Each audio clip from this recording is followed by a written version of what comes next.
Olá, galerinha! Tudo bem com vocês? Espero que sim! Hoje a gente inicia a nossa aula de ciências, essa parte 2, lá com o exercício 2, a correção do em casa, da página 255. Então, acompanha aí com a tia, onde vocês tinham que recortar as figuras do anexo 4 e colá-las na sequência em que ocorre a metamorfose do sapo. Então, a gente já aprendeu, né, todas as fases, né, da metamorfose de um sapo. Então, se inicia com os ovos, ok? Então, a gente tem a figura aqui com o desenho dos ovos.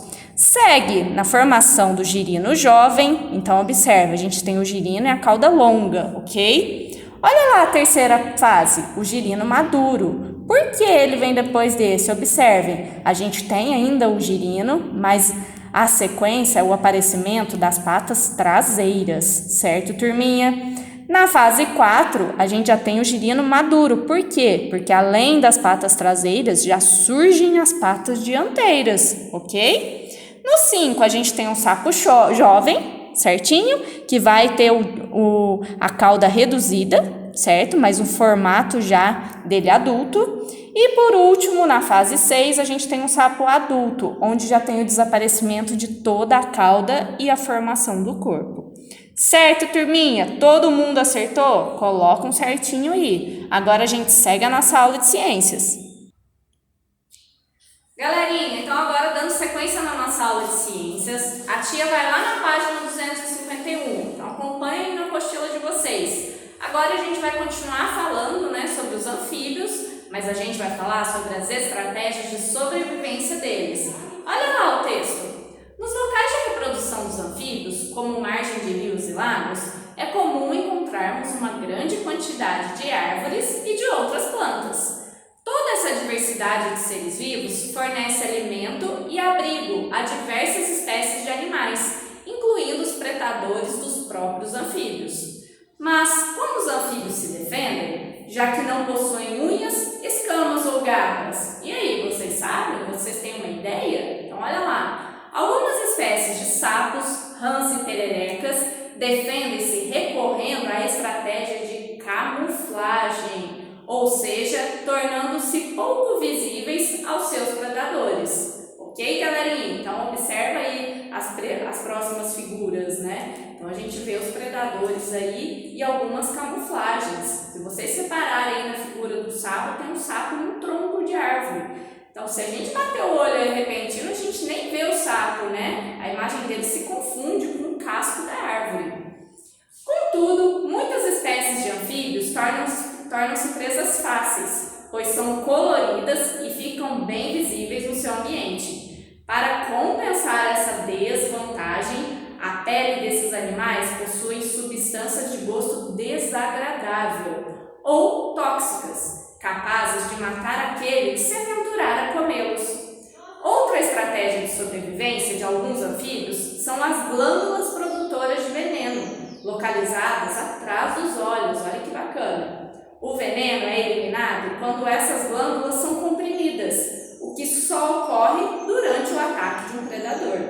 Assim, quando uma serpente abocanha um sapo que tem essas glândulas, ela logo sente o gosto ruim do veneno e rejeita a presa, facilitando a sua fuga. Olha lá, galerinha, a gente pode ver na figura ao lado aí, né? Na figura acima, a rã dardo-dourada. É a espécie de rã mais venenosa do mundo. Mas olha lá, que curioso, ela é um amarelo, né? Um amarelo vivo. Então ela não tem a camuflagem.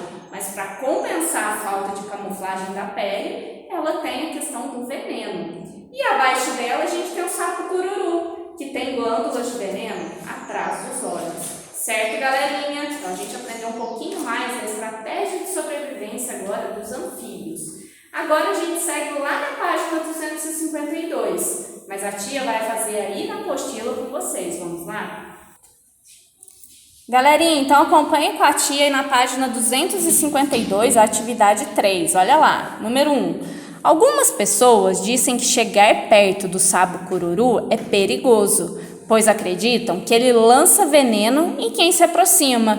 E aí, isso é verdade? Por quê? Então a tia já colocou aqui a resposta para vocês, né? Vocês já pensaram se isso é verdade ou não? Então olha lá. o sapo não lança veneno nas pessoas, é uma informação falsa. As glândulas que produzem e guardam o veneno dele são ativadas ao serem pressionadas, fato que ocorre, por exemplo, quando ele é mordido por um predador, certo, galerinha? Olha lá no exercício 2, relacione a imagem à legenda que a representa. Então, a gente tem 5 imagens aí, não é mesmo? E a gente tem que relacionar. Então, olha lá, observem. Então, o primeiro, né, a primeira figura, número 1, a gente pode relacionar qual legenda? Então, olha lá. O canto emitido pelos machos é usado para atrair as fêmeas, intimidar predadores e defender o seu território, certo, turminha? Olha lá a figurinha número 2. O que a gente pode observar, né, nessa figura número 2? A gente pode observar que os anfíbios servem de alimento a mamíferos, aves e répteis, certo, turminha? Olha a figurinha número 3. O que a gente pode associar de legenda a essa figura número 3? Então, olha lá, ó. Alguns anfíbios utilizam a camuflagem como estratégia de defesa. Então, observem, né? Se a gente observar, a gente vê o sapinho aqui, né? Disfarçado, aparentemente parece um tronco aqui, né? Um casco de árvore. Então, se a gente olhar repentinamente, a gente não observa que tem um sapo em destaque, ok? O número 4, olha lá, a figurinha número 4, a gente pode associar qual legenda? Então, a gente pode associar a seguinte, olha, as cores do anfíbio servem de alerta aos predadores, para que estes saibam que seu gosto é desagradável ou que ele é tóxico, certo, galerinha? Então, olha que cor mais vibrante, não é mesmo? E, por fim, no número 5, a gente observa o quê? Os anfíbios auxiliam no controle de população de insetos. Então, a gente pode observar, né, o anfíbio aí se alimentando de um inseto. Certo, galerinha? Agora a gente continua na página 253. Galerinha, então lá na página 253, a gente vai falar um pouquinho sobre os anfíbios e o seu ambiente.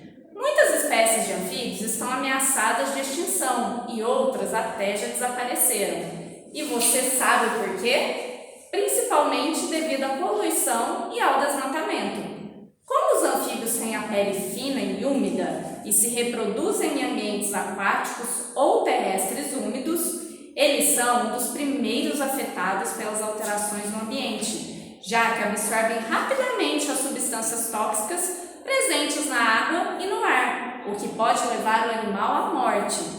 Além da poluição da água e do ar, o desmatamento é a ameaça mais significativa à sobrevivência dos anfíbios, pois as florestas proporcionam sombreamento, indispensável para que a pele deles não sofra desidratação.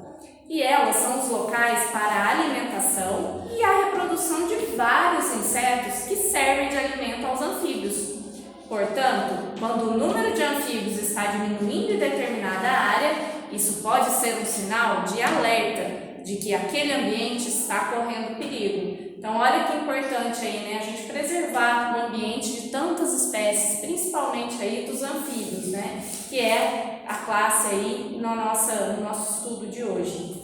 Observe aí na figurinha ao lado, a gente tem 2 figurinhas. Olha na de cima. A poluição da água e do ar traz substâncias tóxicas ao meio ambiente e, consequentemente, aos seres vivos.